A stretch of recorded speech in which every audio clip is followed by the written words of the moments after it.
Без заторів на дорогах прямісінько до літаків в Борисполі. Сьогодні відбувся перший рейс, як його називають, рейкового автобуса. Курсуватиме він між Південним залізничним вокзалом та литовищем. Вартість квитка на експрес – 80 гривень. У потязі є Wi-Fi і туалет. Тепер від вокзалу до аеропорту можна доїхати за 35 хвилин. Однією з перших пасажирок стала й наша Вікторія Аблязова. Перший рейс експресу. 3 подружки – Надія, Вікторія та Тетяна. Самі з Дніпра. На кілька днів хочуть поїхати до Прибалтики. У Києві пересадка на літак до Вільнюсу. Про новий експрес Київ-Бориспіль дізналися з інтернету. І одразу по приїзду вирушили до каси за квитком. Зізнаються, раніше добиралися до Борисполя автобусом. Витрачали на це 100 гривень. Шлях тривав у середньому 1,5 години. В автобусе ты не можешь регулировать время. Здесь ты, по крайней мере, четко знаешь, в какое время ты сядешь и в какое время приедешь. Очень комфортно, очень чисто. Мы только сидим, да, обсуждаем этот вопрос, что гораздо лучше, чем в автобусе.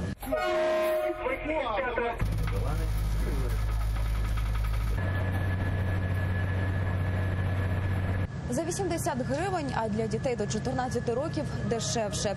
Тепло, зручно, Wi-Fi і туалет.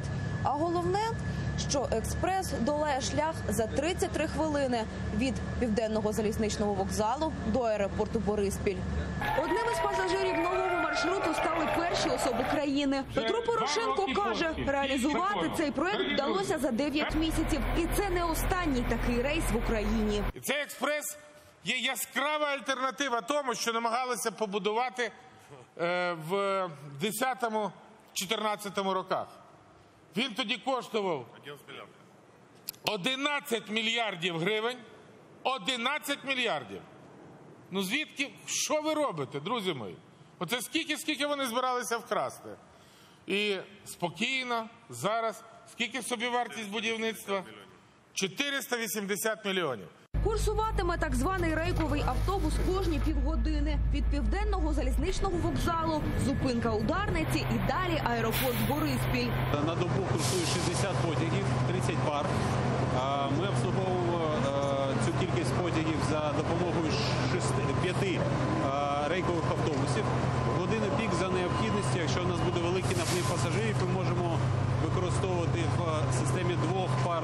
Розклад рейсів нового рейкового автобуса Київ-Бориспіль вже є на сайті Укрзалізниці. Вікторія Аблязова, Нікіта Проскурін, Заман, АТР.